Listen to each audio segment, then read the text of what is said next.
ओम शांति।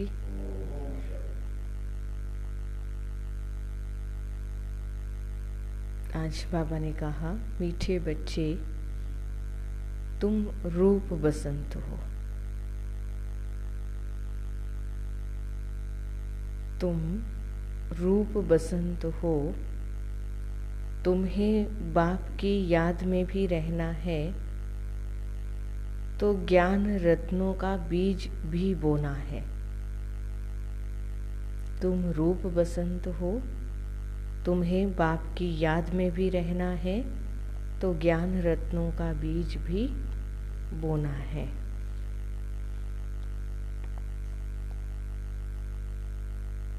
भारत का श्रृंगार भी करना है।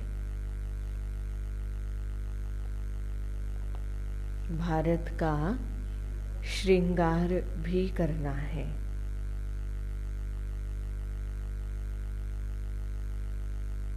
प्रश्न पूछ रहे हैं बाबा, तुम बच्चे कलयुगी गोवर्धन पर्वत को उठाने के लिए कौन सी अंगुली देते हो? तुम बच्चे कलयुगी गोवर्धन पर्वत को उठाने के लिए कौन सी उंगली देते हो? बाबा ने कहा, पवित्रता की। पवित्रता की प्रतिज्ञा करना ही जैसे उंगली देना है। दिखाते हैं ना, गोवर्धन पर्वत को सभी ने एक उंगली का सहयोग दिया और गोवर्धन पर्वत उठ गया था। तो बाबा कहते, यहाँ गोवर्धन पर्वत माना, कौन से गोवर्धन पर्वत की बात कर रहे हैं? इस कलयुगी रूपी दुनिया को फिर से नया बनाने के लिए भगवान को हमारे से कौन सा सहयोग चाहिए? वो बाबा ने कहा, पवित्रता का। पवित्रता की प्रतिज्ञा करना जैसे उंगली देना है। पवित्रता नहीं है तो भारत का हाल देखो क्या हो चुका है। पवित्रता नहीं है तो भारत का हाल देखो क्या हो चुका है। पवित्रता है तो पीस, प्रोस्पेरिटी सब है। पवित्रता है तो पीस, प्रोस्पेरिटी सब है। इसलिए श्रीमत पर आग और कपूस इकट्ठे रहते भी पवित्र बनना है। दुनिया में कहते हैं कि प्रवृत्ति मार्ग में रहते हुए पवित्र नहीं रह सकते, तो परंतु बाबा क्या कह रहे हैं? बाबा की श्रीमत पर आग और कपूस इकट्ठे रहते भी पवित्र बनना है, अर्थात प्रवृत्ति में रहते पवित्र बनना है। घर बार का सन्यास नहीं करना है। सन्यासी तो कहते हैं कि सन्यास कर लो, घर बार छोड़कर चले जाओ, तभी पवित्र रह सकते हैं। गीत है, आने वाले कल की तुम तकदीर हो। ओम शांति। माताओं ने, सभी सजनियों ने यह गीत सुना। बच्चे जानते हैं इस भारत की तकदीर में लकीर लगी हुई है। किस द्वारा लकीर लगी है? 5 विकारों रूपी रावण द्वारा। अब फिर तुम बच्चे भारत की तकदीर बना रहे हो। तुम हो शिव शक्ति माताएं। जब ज्ञान सागर आते हैं तो माताओं के ऊपर कलश रखते हैं। तुम बच्चे जानते हो हम भारत की तकदीर बनाने, अर्थात भारत को स्वर्ग बनाने वाले हैं। तुम बाप की सेना हो, बाप के घर की शोभा हो। माँ बाप के पास बच्चा नहीं होता तो घर जैसे सूना लगता है। अब यह दुनिया सूनी सूनी लगती है। अब तुम बच्चे इनको स्वर्ग बनाने वाले हो। बाप कहते हैं, मैं तुम माताओं का गुलाम हूँ, क्योंकि आगे यह माताएं पति की गुलाम थी। उनको कहा जाता है हिंदू नारी का पति ही गुरु ईश्वर सब कुछ है। वास्तव में इस समय की बात को फिर भक्ति मार्ग में ले गए हैं। बाबा कहते परम पिता परमात्मा को ही इस समय कहा जाता है त्वमेव माताश्च पिता त्वमेव। माता पिता बंधु सखा साजन सब कुछ परमात्मा ही है। तो बाबा कहते सब कुछ एक ही है। हिंदू लोगों ने फिर पति के लिए कह दिया है, वास्तव में शिव बाबा है पतियों का पति। तुम तो सदा सौभाग्यशाली बनती हो और यह पति भी अमर है, अमरनाथ है ना। तुमको भी अमरनाथ अमरपुरी का मालिक बनाते हैं। ऐसे पति को बहुत याद करना है जो तुमको पढ़ाकर स्वर्ग का मालिक बनाते हैं। ऐसे पति को भूलने से रोना आ जाता है। बाप कहते हैं क्या तुम्हारा साजन मर गया है जो तुम रोती हो? बाबा कहते बाबा तो अमर है ना, बाबा तो कभी मरते ही नहीं है। तो बाबा कहते और ऐसा पति तुम्हें मिला है जो तुम्हें भी अमर बना रहा है, अमरपुरी में लेकर जाने वाला है। तो बाबा कहते ऐसे साजन को जब तुम भूलते हो, पति को भूलते हो, फिर रोना आता है। तो बाबा पूछते हैं, क्या पूछते हैं? क्या तुम्हारा साजन मर गया है जो तुम रोती हो? तुमको तो अभी सदैव हर्षित मुख रहना है। बाबा का भाव क्या है कि बाबा के आगे तो कोई भी चीज़ कुछ भी नहीं है ना। बाबा के आगे तो वो कुछ भी नहीं है जहाँ बाबा है। तो बाबा कहते अगर कोई नुकसान कुछ हो भी गया तो फिर रोते क्यों हो? अभी तो बाबा बैठा है ना। बाबा कहते तुमको तो अभी सदैव हर्षित मुख रहना है। देवताओं का मुखड़ा सदैव हर्षित रहता है। मनुष्य देखने से ही खुश होते हैं। देवताओं ने वह खुशी कहाँ से लाई? संगम पर बाप ने ऐसा हर्षित मुख खुश मिजाज बनाया था। अभी पुरुषार्थ करना है तभी तो अविनाशी बनेंगे। बाप कहते हैं रोने की बात ही नहीं है। वहाँ ऐसा सलोना साजन मिला है जिससे स्वर्ग के महाराजा महारानी बनते हो। तुम श्रीमत पर कदम कदम चलते रहो। तुम जो वर्सेंस सुनते हो वह एक एक वर्सेंस लाख रुपए का है। वह विद्वान लोग गीता वेदांत आदि सुनाते हैं तो कहते हैं यह एक एक वर्सेंस लाख रुपए का है, परंतु ऐसा तो नहीं है। बाबा का एक एक महावाक्य क्या कहा बाबा ने? लाख रुपए का है। तो बाबा कहते वास्तव में वो बोलते तो जो दुनिया में गीता या वेदांत आदि कुछ भी सुनाते हैं वो उसके लिए कहते हैं, परंतु ये गायन है भगवान के महावाक्यों के लिए। तुम हर एक रूप बसंत हो, आत्मा रूप है ना। बाप भी है रूप, फिर उनको ज्ञान सागर कहा जाता है। ज्ञान की वर्षा कराने वाला है। स्थूल पानी की बात नहीं है। इसको तो ज्ञान रत्न कहा जाता है। हर एक को यह ज्ञान रत्नों का बीज बोना है। मनुष्यों को समझाना चाहिए कि तुम आत्मा हो, यह तुम्हारा शरीर है। तुम कहते हो पाप आत्मा पुण्य आत्मा। पाप आत्मा पुण्य आत्मा नहीं। बाबा कहते पाप परमात्मा पुण्य परमात्मा नहीं कहते हो। इससे सिद्ध होता है कि परमात्मा सर्वव्यापी नहीं है। माया पाप आत्मा बनाती है और बाप पुण्य आत्मा बनाते हैं। पुण्य आत्माओं की दुनिया को स्वर्ग और पाप आत्माओं की दुनिया को नरक कहा जाता है। सबको पावन बनाने वाला सद्गति दाता एक ही बाप है।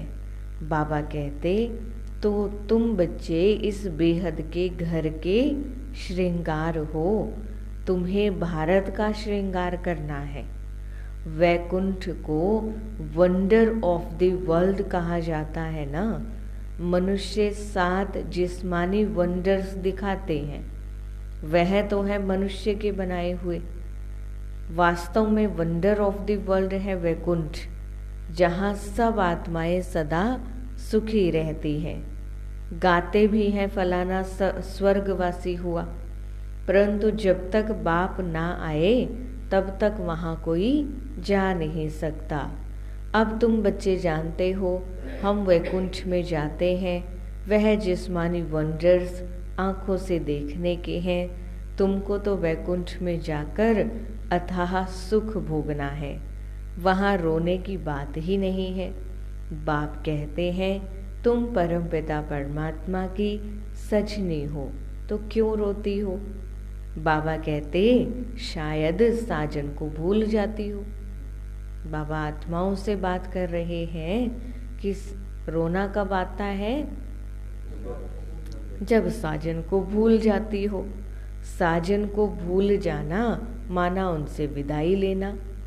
सदैव उनको याद करते रहो तो रोने की बात ही नहीं। बाकी किसका संबंधी आदि मरता है तो रोते हैं। अब तुम जीते जी छुट्टी लेते हो, सबसे छुट्टी ले रो रो कर फिर सदा के लिए हंस पड़ते हो, क्योंकि वैकुंठ में जाते हो। बाबा ने तो कह दिया जीते जी मर जाओ, है ना, सबसे नष्टो मोहा हो जाओ, छुट्टी ले लो। तो बाबा कहते इस समय रो रो कर फिर आगे के लिए सदा हंसते हो। क्यों? क्योंकि वैकुंठ में जाते हो।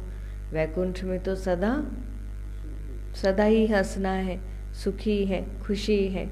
तो बाबा कहते यहाँ तो रोने की दरकार नहीं। बाबा ने कहा अम्मा मरे तो भी हलवा खाना। कौन सा हलवा? ज्ञान का हलवा। ऐसे नहीं सचमुच में हलवा बैठ के खाने लग जाना। बाबा का भाव क्या है कि कुछ भी हो जाए, ज्ञान यानी मुरली मिस नहीं करनी, बाबा की मुरली ज़रूर सुननी है। अब तो सब मरे पड़े हैं, किसका चिंतन करे किसका ना करे, इतने सब मरेंगे। कोई क्रियाक्रम करने वाला भी नहीं होगा। जब विनाश होगा, विनाश तो छोड़ो, मतलब वो तो अभी शुरू हो ही गया है धीरे धीरे धीरे, है ना। पीछे अभी कहीं भूकंप आया था, कितने हजार लोग मरे, किसने क्रियाक्रम किया उनका?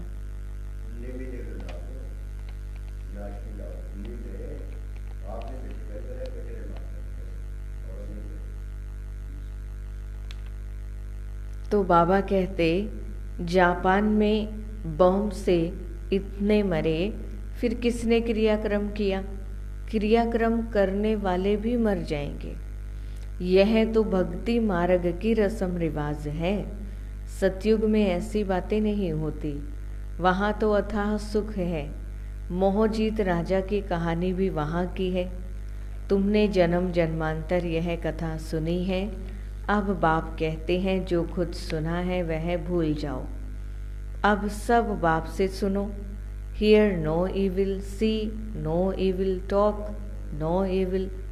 तो बाबा कहते उन्होंने बंदरों की शक्ल का एक खिलौना बनाया हुआ है। तो उसमें क्या लिख दिया, क्या दिखाया है? Talk no evil, see no evil. तो क्योंकि इस समय मनुष्य बंदर से भी बदतर है। मनुष्य को तो दिखा नहीं सकते, इसलिए बंदर को दिखा दिया है। जो सुनाओ सत सत करते रहते हैं, सत वचन। बाबा कहते हैं बच्चे गलानी की बातें मत सुनो। बाबा क्या कह रहे हैं? बच्चे गलानी की बातें मत सुनो। मैं कल्प के संगम युग पर आता हूँ, बाप को तो जरूर आना ही है, तब तो नॉलेज दे। मनुष्य कहते ऋषि मुनि आदि त्रिकालदर्शी थे। बाबा कहते बिल्कुल नहीं, लक्ष्मी नारायण भी त्रिकालदर्शी नहीं थे। त्रिकालदर्शी सिर्फ तुम ब्राह्मण बने हो। तुम्हारा यह 84वां अंतिम जन्म है। ऐसे नहीं यह ज्ञान के संस्कार दूसरे जन्म में रहेंगे, नहीं, यह प्राय लोप हो जाते हैं। वहाँ तो राजाई स्थापन हो जाती है, तो राजयोग की दरकार नहीं। तो देखो बाबा क्या कहते हैं, मनुष्य क्या कहते हैं, रात और दिन का अंतर है। बाबा कहते जो मनुष्यों ने सिखाया बताया उसको भी सुनो देखो, और जो बाबा सुना रहे हैं उसको भी देखो, और फिर अंतर करो। रात दिन का अंतर है। मनुष्य कहते परमात्मा सर्वव्यापी है, बाबा कहते हैं नहीं है। मनुष्य कहते हैं कलयुग की आयु अभी 40,000 वर्ष पड़ी है, बाबा कहते नहीं, कलयुग तो खत्म होने वाला है। कितने गपोड़े सुनाए, घोर अंधियारा कर दिया है ना। इतनी बातें, इतनी कथाएं, इतना कुछ निकल गया है, तो सच तक तो पहुंचने का रास्ता ही नहीं बचा। तो बाबा कहते अब मीठा बाप कहते हैं बहुत मीठा बनो, तुम ईश्वरीय दरबार में ईश्वर के बच्चे हो। तुम्हारा फर्ज है योग लगाना। गोवर्धन पर्वत पर जाएंगे तो वहाँ उंगली दिखाई है। पर्वत की कितनी पूजा होती है। भारत जब गोल्डन एज बन जाता है तो उनकी पूजा नहीं होती, तो यह उंगली है तुम्हारी निशानी। पवित्रता की प्रतिज्ञा करना जैसे उंगली देना है। भारत को सैल्वेज करने के लिए पवित्रता है तो पीस प्रोस्पेरिटी भी है। पवित्रता नहीं है तो भारत का हाल देखो क्या हो गया है। मेहनत है ना।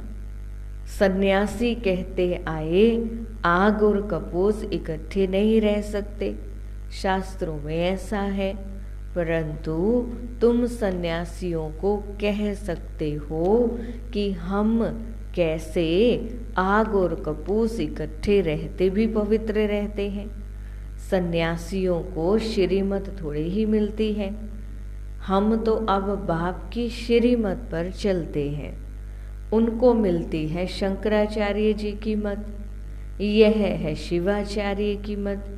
तुम शिवाचार्य के बच्चे हो, यह कोई नहीं जानता। कहते हैं परमात्मा ज्ञान का सागर है, तो बाबा कहते फिर आचार्य हुआ ना, वह शंकराचार्य है। सन्यासी बहुत शास्त्र पढ़कर टाइटल ले लेते हैं। श्री कृष्ण आचार्य कभी नहीं कहा जाता। शिव का पता ही नहीं, वह बाप को जानते ही नहीं, सिवाय बाप के और किसी को ज्ञान का सागर नहीं कह सकते। तो बाबा कहते कोई सन्यासी मिले तो बोलो तुम हो निवृत्ति मार्ग वाले हठ योगी सन्यासी, हम हैं प्रवृत्ति मार्ग वाले राजयोगी। तुम राजयोग सिखला नहीं सकते हो, तुम हो रजोगुणी, क्योंकि शंकराचार्य आते ही हैं द्वापर में। सन्यास धर्म कब आया? द्वापर में आया। तो बाबा कहते इसलिए वो रजोगुणी है। तुम्हारा है हठ योग कर्म सन्यास। वास्तव में कर्म सन्यास तो होता ही नहीं है। कर्म सन्यास का मतलब है कोई भी कर्म नहीं करना। परंतु बाबा कई बार मिसाल देते हैं कि अगर भोजन सामने पड़ा है और वो उठाकर आपने खाया, वो भी कर्म है। तो कर्म तो करना पड़ेगा, बिना कर्म किए तो रह नहीं सकते, इसलिए कर्म संन्यास नहीं हो सकता।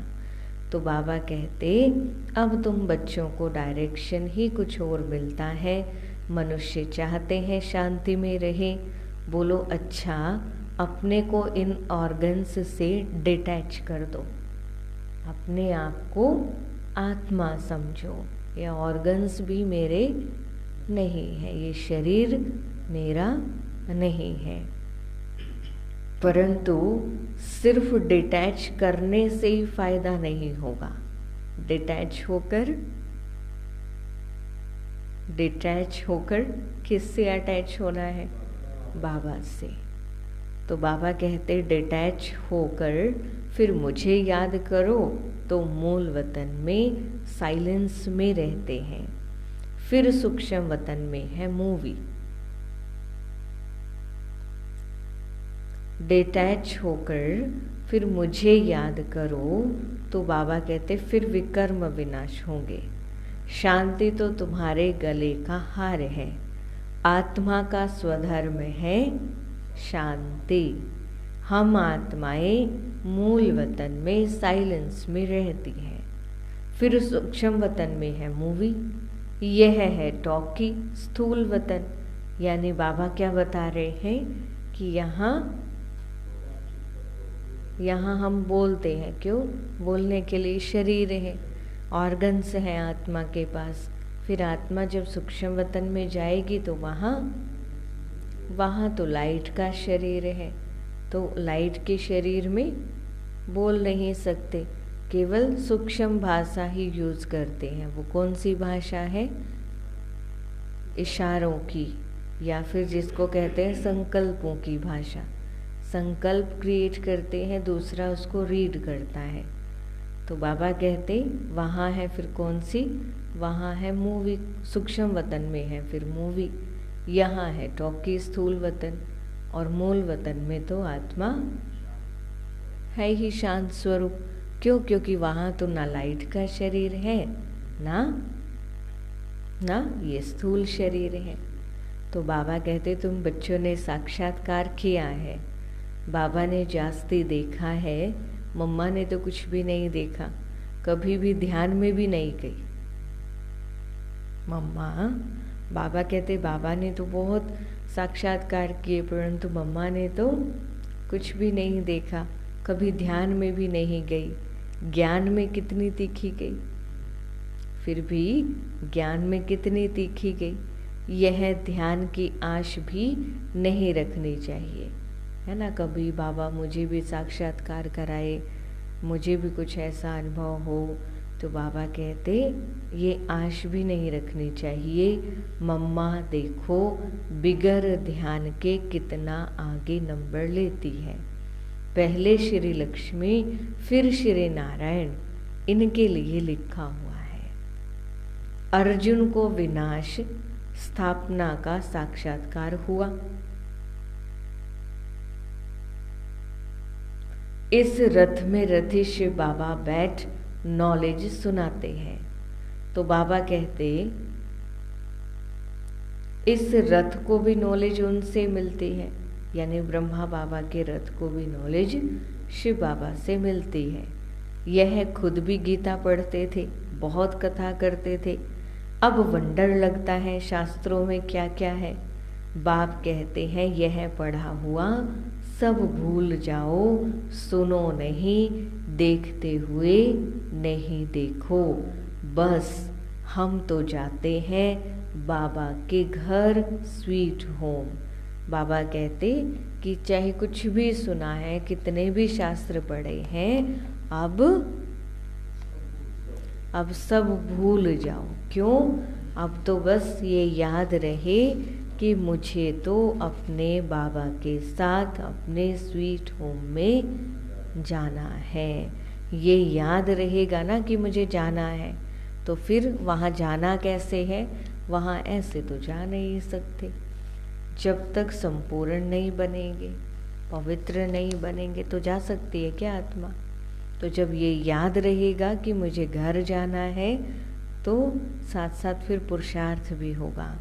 बाबा कहते जब तक गाइड लिबरेटर ना आए तब तक तो कोई जा नहीं सकता। पंडा और मुक्तिदाता तो एक ही बाप है, दुखों से मुक्त कर देते हैं, इसलिए उनको गति सदगति दाता कहा जाता है। वह है मनुष्य सृष्टि का बीज रूप, सुप्रीम सोल। निराकारी दुनिया है आत्माओं के रहने का धाम। ऐसे नहीं कि ब्रह्म परमात्मा है, उनमें उसमें आत्माएं लीन हो जाएंगी। कितनी वंडरफुल बातें हैं। तुम्हारा 84 जन्म का पार्ट अविनाशी है, यह कभी मिट नहीं सकता। सृष्टि अनादि रची हुई है। सतयुग को नई सृष्टि कहा जाता है। अब है पुरानी सृष्टि।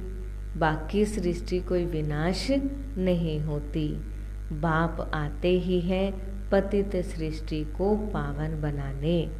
सृष्टि तो है ही, 84 जन्म तो जरूर देवताओं के ही होंगे, फिर कम होते जाते हैं।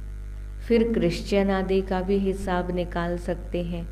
वास्तव में भारतवासियों की जनसंख्या बहुत होनी चाहिए, परंतु और धर्मों में कन्वर्ट हो गए हैं। होने के कारण फिर कम हो गए हैं। नाम ही हिंदू रख दिया है। बाप कहते हैं मैं आता ही तब हूँ जब मुझे ब्रह्मा द्वारा देवी देवता धर्म की स्थापना करनी है। शंकर द्वारा विनाश और विष्णु द्वारा पालना करेंगे। गांधी जी को भी जिन्होंने मदद की, मेहनत की, आज वो बहुत सुखी है। वहाँ सुखी तो सब बनेंगे, बाकी पद में फर्क पड़ जाता है।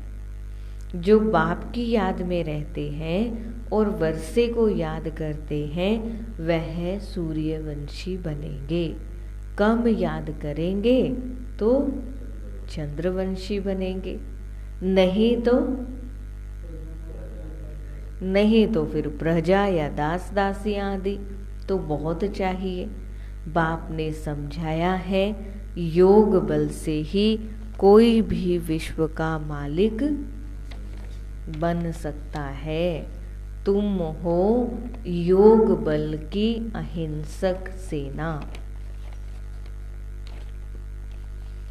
क्रिश्चियन को भी इतना बल मिल जाए तो विश्व के मालिक बन सकते हैं। बाबा कहते आज क्रिश्चियंस इतने हैं कि अगर उनको भी इतना बल मिल जाए तो वो भी मालिक बन सकते हैं, परंतु सृष्टि का ऐसा लॉ नहीं कहता है ना। बाबा तो कहते कि बाबा के बच्चे ही विश्व के मालिक थे, सो अब भी वही बनेंगे। वह बंदर की कहानी है ना, श्री कृष्ण के मुख में माखन आ जाता है विश्व के राजाई का, तो विश्व का राज्य योग बल से ही मिल सकता है। बाप कहते हैं मैं स्वर्ग रचता हूँ। तुम बच्चों का भी यही धंधा है। बच्चे फिर बाप के वन स्थापना में मदद करते हैं। बच्चे क्या करते हैं? स्थापना में मदद करते हैं। अच्छा, मीठे मीठे सिकिल देह बच्चों प्रति माता पिता बाप दादा का याद प्यार और गुड मॉर्निंग। रूहानी बाप के रूहानी बच्चों को नमस्ते। हम रूहानी बच्चों की रूहानी बाप दादा को दिल व जान सिख व प्रेम से नमस्ते नमस्ते नमस्ते जी। शुक्रिया बाबा, शुक्रिया। धारणा के लिए मुख्य सार है सदा हर्षित खुश मिजाज रहना है। सदा हर्षित खुश मिजाज रहना है। कभी भी रोना नहीं है।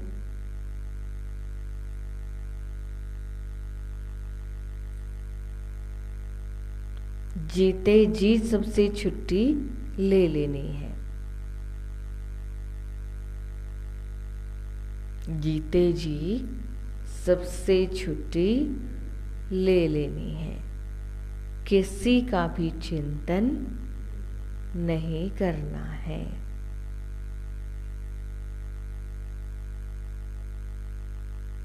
जीते जी सबसे छुट्टी ले लेनी है, किसी का भी चिंतन नहीं करना है, अपने शांति स्वधर्म में स्थित रहना है। आत्मा का पहला और स्वधर्म क्या है, अपना निज धर्म क्या है, शांत। तो बाबा कहते आत्मा को अपने शांति स्वधर्म में स्थित रहना है। ज्ञान और योग से तीखा जाना है। तीखा माना आगे, इतना तीव्र पुरुषार्थ करना है। तो बाबा कहते उसको बाबा ने तीखा कहा। हर चीज़, ज्ञान भी, योग से भी बाबा कहते आत्मा को तीखा जाना है। ध्यान की आश नहीं रखनी है, ध्यान की आश नहीं रखनी है। वरदान दे रहे हैं बाबा,